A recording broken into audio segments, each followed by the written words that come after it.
लेकिन हमें झंग वालों को फ़ख्र है कि आप झंग से निकल के एक ऐसी गेम में जिसमें वैसे लड़कियों का निकलना मुश्किल है, कितनी ऐसी प्लेयर्स हैं जो कल को आगे आ सकती हैं। हम लोग पूरा साल ट्रेनिंग में रहते हैं जिसकी वजह से हमारी परफॉर्मेंस अच्छी आती है। एक प्लेयर को तैयार होने में अगर मैं पूछूं कि आपको कितना टाइम चाहिए, कोई बच्चा आपसे सीखने आता है कि मैंने बैडमिंटन खेलनी है, तो कितना टाइम उसे चाहिए?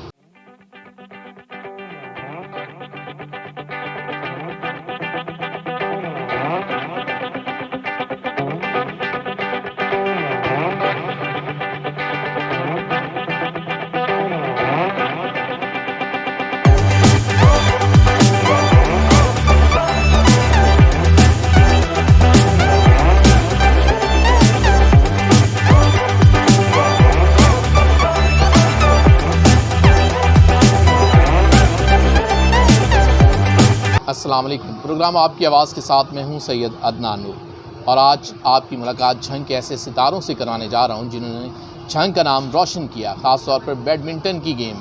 जी हाँ, मेरे साथ हैं मुक़द्दस और नेशनल प्लेयर हैं बैडमिंटन की, और इस दफ़ा डिस्ट्रिक्ट लेवल पर भी जो चैम्पियनशिप हुई झंग में उसमें भी इन्होंने विन किया। और उनके साथ तशरीफ़ रखते हैं मोहम्मद नदीम राना साहब। ये झंग की जानी पहचानी शख्सियत हैं और बैडमिंटन की गेम में इन्होंने नेशनल लेवल पर भी नुमाइंदगी की और आजकल पाकिस्तान लेवल के बैडमिंटन के कोच हैं और विनर हैं डबल गेम जो आजकल झंग में हुई चैम्पियनशिप उसके भी विनर हैं। फिर दोनों मेहमानों को खुशामदीद कहता हूँ और इनसे जानेंगे कि बैडमिंटन गेम ही क्यों सेलेक्ट की और ख़ास तौर पर लड़कियों के लिए एक मुश्किल गेम है, तो इसमें ये कैसे इसमें सर्वाइव करती हैं और इन्हें खुशामदीद कहता हूँ।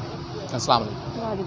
मुक़द्दस, आप कब से खेल रही हैं बैडमिंटन? मैं स्कूल लेवल से स्टार्ट किया है, स्कूल लेवल से ही मैं खेल रही हूँ। अल्हम्दुलिल्लाह अब यूनिवर्सिटी लेवल तक पहुँच गई हूँ, लेकिन अभी भी गेम नहीं स्किप की। अभी भी अल्हम्दुलिल्लाह रेगुलर ट्रेनिंग भी हो रही है, रेगुलर जो इवेंट्स हो रहे हैं सारे। आप सिल्वर मेडल भी हैं, पाकिस्तान की आपने नुमाइंदगी की और सिल्वर मेडल भी हासिल किया, तो किसके साथ मुकाबला पड़ा और कितने पॉइंट तक आप चले होंगे? सबसे टफ मुकाबला यूनिवर्सिटी ऑफ पंजाब से होता है, लेकिन अल्हम्दुलिल्लाह पूरी कोशिश करते हैं हम लोग उनके साथ भी अच्छा मुकाबला करते हैं। अच्छा मुकाबला हम लोग करने की कोशिश करते हैं, अच्छा खेलते भी हैं उनके साथ। लेकिन बहुत अच्छी टीम है कि हमारी जो यूनिवर्सिटी है, हम चाहते हैं कि हम उनको बीट करें, तो इंशाल्लाह वो दिन भी आएगा जब हम उन्हें लेकिन हमें झंग वालों को फ़ख्र है कि आप झंग से निकल के एक ऐसी गेम में जिसमें वैसे लड़कियों का निकलना मुश्किल है किसी भी गेम में, झंग जैसे इलाके से, तो आप लोग बाहर आते हैं, ये एक अच्छी बात है। तो इसमें आपको कभी कोई रुकावट कभी किसी लेवल पे हुई हो घर वालों की तरफ से कि नहीं जी ये क्या कौन सी गेम है, आप तो लड़की हैं, आपको बाहर नहीं निकलना चाहिए? स्कूल लेवल पर बहुत होती थी। जब स्टार्टिंग में एज अ शो के लिए स्टार्ट की थी तो बहुत ज़्यादा रुकावटें हुई हैं। कुछ हमारा इलाका भी ऐसा था कि जिसकी वजह से बाहर आना जाना बहुत कम था, तो कुछ फैमिली की तरफ से आधे लोगों में से सपोर्ट थी, आधे की सपोर्ट नहीं थी। लेकिन आहिस्ता आहिस्ता जब मैं अपने कोचेज़ के साथ कोचेज़ में ट्रेनिंग करवाते थे, उन्होंने घर वालों से अच्छे से बात की, उन्होंने सपोर्ट किया। रुकावट बनता कौन था घर में? घर में सबसे बड़े भाई थे, लेकिन अब अल्हम्दुलिल्लाह सबसे ज़्यादा सपोर्ट भी वही करते हैं मुझे। अच्छा। तो ये देखिए ये अच्छी बात है, मैंने असल बंदा पकड़ने की कोशिश की है कि रुकावट कौन थे, लेकिन वही आप सपोर्ट कर रहे हैं, ये उससे अच्छी बात है कि उन्हें पता चला है कि उनकी बहन में इतना टैलेंट है कि वो आगे आ सकती हैं, पाकिस्तान लेवल पे खेल सकती हैं। तो अगर किसी के घर में इतना टैलेंट पड़ा है और वो उसे दबा दे तो ये भी नदीम साहब ज़्यादती है। आप कोच हैं, आपको तो जहाँ तलाश करने में मुश्किल तो ज़रूर होती होगी, लेकिन तलाश लेते हैं प्लेयर्स को। और कब से आप बैडमिंटन खेल रहे हैं? ये जो टैलेंट होता है इसको सर्च करने में हमें काफ़ी मुश्किलात और परेशानी का सामना करना पड़ता है। ख़ास तौर पे जो हमारी गर्ल्स हैं उनके जो पेरेंट्स होते हैं उनको मोटिवेट करना पड़ता है इस गेम्स के लिए। और स्पेशली जैसा कि मुक़द्दस ने कहा इनके भाई, और एज ए कोच मैंने जो जिम्मेदारियाँ अपनी निभाई, एक बाप वाला जो होता है वो उनको देना पड़ता है, तो उनको समझाया जाके कि ये बच्ची टैलेंटेड है और इसको आप जो गेम इस गेम में आना चाह रही है उसको गेम दें, तो ये इंशाल्लाह पाकिस्तान अपने इलाके का भी बहुत हिस्सा करना। अच्छा, झंग में अगर मैं बात करूं तो हमारे पास आपकी एकेडमी में कितनी ऐसी प्लेयर्स हैं जो कल को आगे आ सकती हैं और कितनी की ट्रेनिंग हो रही है इस वक्त आपसे? मेरे पास तकरीबन कोई 10 से 15 के करीब प्लेयर्स ऐसी हैं जो इंशाल्लाह आने वाले वक्त में जंग का भी और इंशाल्लाह पाकिस्तान का नाम। मुक़द्दस, आपसे बात हो रही थी सिल्वर मेडल जब आपने लिया तो वो किसके साथ मैच पड़ा और कितने पॉइंट चले उसमें, तो ये भी पता चलना चाहिए कि आप कितनी जंग लड़ी है। एक मुश्किल गेम है, मैं खुद बैडमिंटन का प्लेयर हूँ, मुझे पता है कि इसमें जान लगती है, तो इसमें आपको कितने पॉइंट से आप वो जीती? अल्हम्दुलिल्लाह 3-4 साल हो गए हैं हम लोग सिल्वर मेडलिस्ट हैं। तो फाइनल में आके हमेशा हम लोग पीयू से हार जाते हैं, लेकिन बहुत लास्ट टाइम तो ऐसा हुआ था कि जीते जीते हम लोग हार गए थे। हमारी जो प्लेयर्स थी कुछ को डेंगू हो गया था और कुछ को इंजरी हो गई थी, जिसकी वजह से हम मैंने कहा वैसे वो डरा देते हैं, कब जंग वाले हो यहीं रुक जाओ, हमें आगे आने दो, ऐसे भी तो हो सकता है प्लेयर के हमारे ऊपर ये जंग वालों पे हो जाता है ना असर, कि वो बड़े शहर के लोग हैं, उन लोगों को पहले ही पता होता है कि जंग की टीम है, जंग से जो लोग भी आते हैं माशाल्लाह से प्लेयर्स ही निकल के आते हैं। तो जंग की काफ़ी मतलब प्लेयर्स हैं जो मुख्तलिफ यूनिवर्सिटीज़ में प्ले कर रहे हैं, तो काफ़ी जंग के प्लेयर्स हैं माशाल्लाह के, कोई ऐसा प्लेयर नहीं है जो यहाँ से निकला आपके और साथ लूज़ वहाँ किया जो हो। प्लेयर हैं वो झंग से ही हैं? झंग से ही है, वो झंग। कौन? एक लड़की झंग से है, मीरम है वो, तो वो भी झंग से ही है। अल्हम्दुलिल्लाह मेरी टीम की है, मेरी साथ ही मेरी टीम को रिप्रेजेंट कर रही है, हम इकट्ठे ही हैं टीम में। तो नदीम भाई, आपके पास इतनी तालबात ये जो सीख रही हैं बैडमिंटन, अक्सर ऐसे होता है कि कोई आपके साथ की कोई ऐसा सीन हुआ, कोई आके लड़ रहा हो कि भाई हमारे बच्चों को ये क्यों सिखा रहे हो, ये गेम आपने किधर लगा दिया, उन्हें पढ़ाना था, आप किस लेवल पे लेके जा रहे हैं? तो सर कोशिश होती है कि हमारी जो प्लेयर्स होती हैं उनको इस तरीके से गेम करवाई जाए कि उनका जहन, इसलिए आपने जहाँ भी जाना है ये नहीं देखना कि मैं जहाँ से, ये प्लेयर तो प्लेयर है ना, प्लेयर आप हाँ। फाइट करनी है और आपने प्रूव करना है कि आप चाहे छोटे इलाके से भी हों, मेहनत करें तो आप इंशाल्लाह एक अच्छे लेवल तक आप एक पाकिस्तानी प्लेयर बन सकती हैं। और नो डाउट कि हमारी जो जंगी बच्ची हैं इन्होंने ना सिर्फ जंग को बल्कि पाकिस्तान का नाम आगे तक। एक प्लेयर को तैयार होने में अगर मैं पूछूं कि आपको कितना टाइम चाहिए, कोई बच्चा आपसे सीखने आता है कि मैंने बैडमिंटन खेलनी है, तो कितना टाइम उसे चाहिए? बेसिक तो जो इस वक्त दुनिया में चल रहा है कि कोचिंग की कोई एज लिमिट नहीं है, कोचिंग जितनी भी ली जाए उतनी कम है, लेकिन एक प्लेयर बनने के लिए स्टार्टिंग में अब तक तकरीबन 2 से 3 साल बहुत ज़रूरी होती हैं। ख़ास तौर पे जो एज फैक्टर है वो नाम है बहुत ज़रूरी है। फिर एज फैक्टर से मुराद है कि एक बच्चा यंग 10 से 12 साल या 13 साल उसे उस वक्त गेम में आ जाना चाहिए, तो उसको 60 ईयर तक वो एक कंप्लीट प्लेयर बन। अच्छा, आपने 16 तक वो बन जाता होगा, यानी 16 साल में एक प्रॉपर प्लेयर तैयार हो सकता है अगर वो 10 से 12 साल की एज में आ जाता है, और यही एज है खेलने की भी।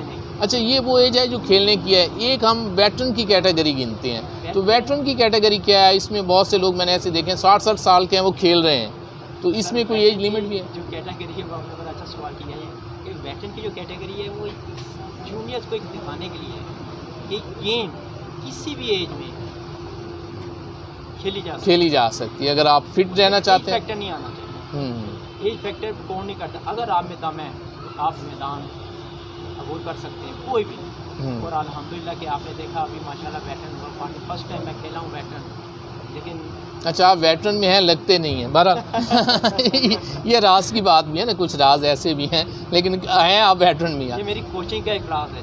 अच्छा मुक़द्दस, आपको कितनी प्रैक्टिस करना पड़ती है डेली? अगर आप खेलना चाहें तो कितनी देर आप प्रैक्टिस करती हैं? उसके बाद मैच, या ये कोई महीने बाद शुरू की है जनाब मैच, जब कोई टूर्नामेंट होने लगा उससे पहले प्रैक्टिस शुरू की और चले गए? रेगुलर प्रैक्टिस होती है और 3 से 4 घंटे तो लाजमी प्रैक्टिस को देने पड़ते हैं और डेली देने पड़ते हैं। संडे का दिन होता है जो ज़ाहिर है सबके लिए आराम का दिन होता है, तो वो तो हम स्किप ही करते हैं, अदरवाइज वरना डेली ट्रेनिंग होती है। कोई ये नहीं होता कि अगर मैच है तो 1 महीना पहले हम लोग ट्रेनिंग स्टार्ट कर दें, ऐसा बिल्कुल नहीं होता।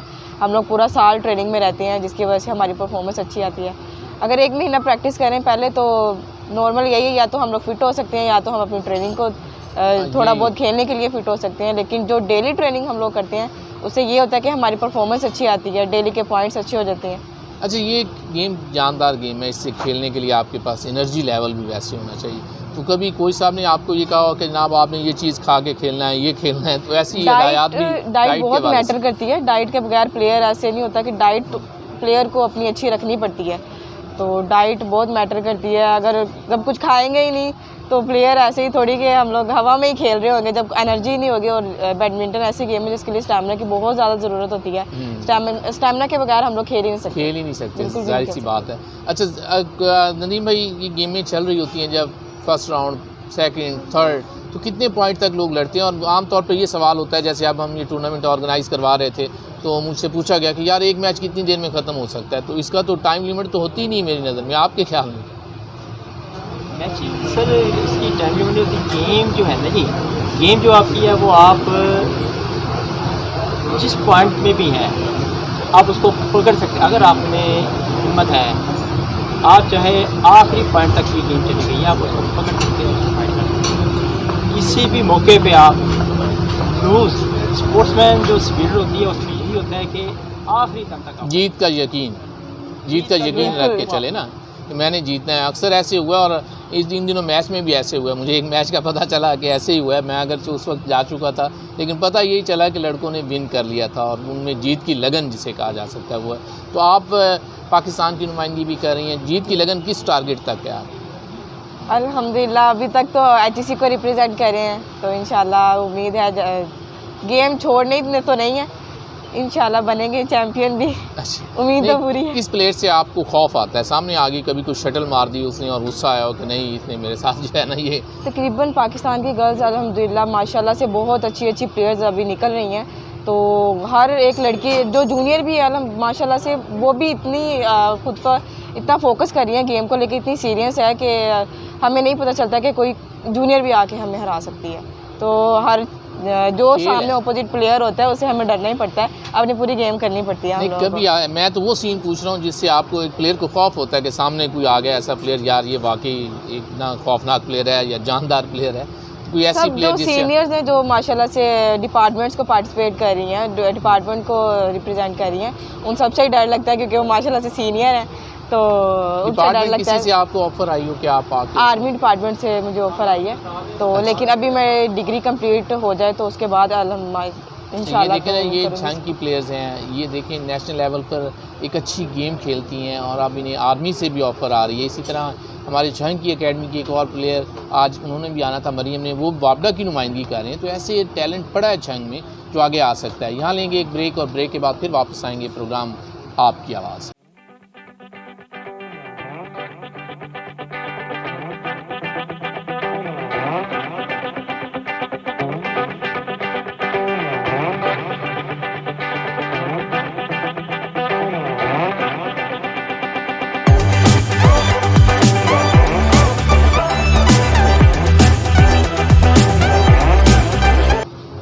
वेलकम बैक नाजरीन, प्रोग्राम आपकी आवाज़ के साथ में हूँ सैयद अदनान नूर और आज आपकी मुलाकात बैडमिंटन के प्लेयर से करवाई जा रही है और उनके साथ कोच राना नदीम साहब भी मेरे साथ हैं, बैडमिंटन के खुद भी प्लेयर हैं। मुक़द्दस से बात हो रही थी कि मुक़द्दस जब गेम आप खेल रही होती है बाज़ दफ़ा ऐसा होता है कि अगला प्लेयर प्रेशर डालने के लिए कोई बात ऐसी कर देता है तनकीदी, तो ऐसी सूरत हाल आपके साथ कब हुई? काफ़ी बार हुई है, इवन हर मैचेस में हो जाती है, प्रेशर में आ जाते हैं, कभी हम कर देते हैं अगर अपोजिट को अपने को प्रेशर में, कभी वो हमें कर देते हैं। अगर आपको करनी पड़े तो क्या बात करेंगी आप अगली प्लेयर? हम खुद को मतलब बहुत ज़ोर से खुद को मोटिवेट करते हैं ताकि अगले बंदे पे प्रेशर आए कि नहीं हम लोग अभी भी हमारे अंदर स्टैमिना है, हम लोग बीट कर सकते हैं उसको, अच्छा परफॉर्म कर सकते हैं हम उसको।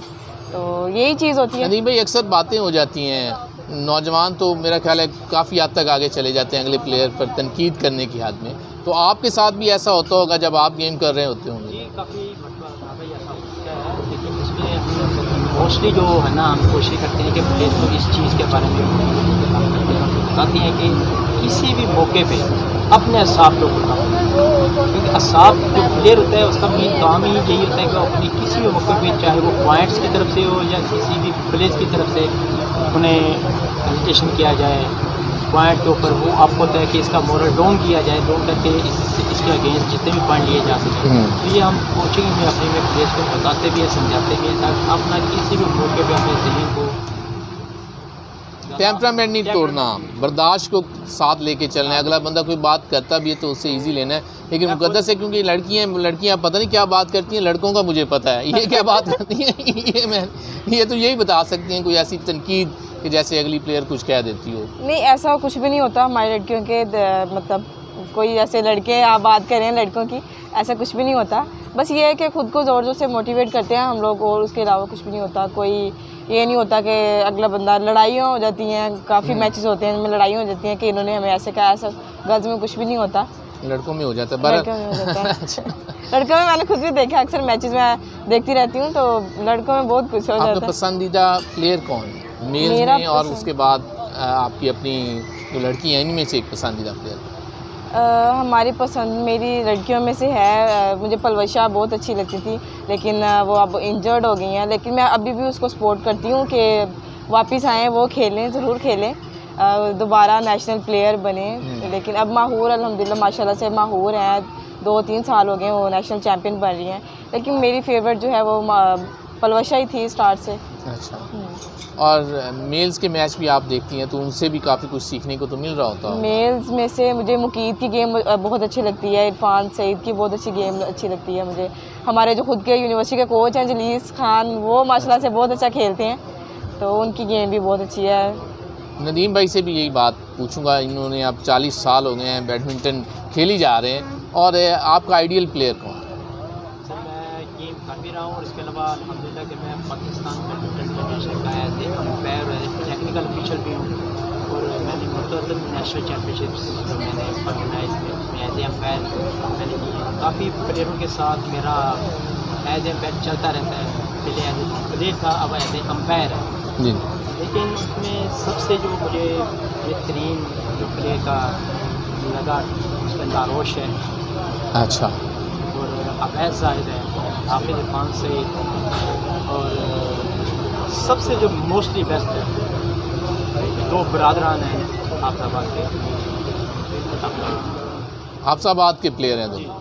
दोनों बरादरान हैं, क्या नाम है, राजा है राजा आसिफ। यानी टॉप के प्लेयर जिनसे आप मुतासिर हैं। उनका जो डिसिप्लिन और जो ग्राउंड के अंदर उनका जो एटीट्यूड है वो बहुत ज़बरदस्त है। आखिर में मुकद्दस मैं ये चाहूँगा अपने आप को नेगेटिव नहीं होने देते कि आप जो यंग ख़ास तौर पर तालबात हैं उनके लिए कोई मैसेज दें, ताकि जो प्लेयर्स हैं उनका टैलेंट बाहर आना चाहिए, ना कि वो दब जाना चाहिए। मैं गर्ल्स को स्पेशल ये कहूँगी कि ऐसे कुछ भी नहीं होगा, घर बैठने से खुद को मोटिवेट करें। अगर घर वाले नहीं मानते, घर वालों को मनाएं।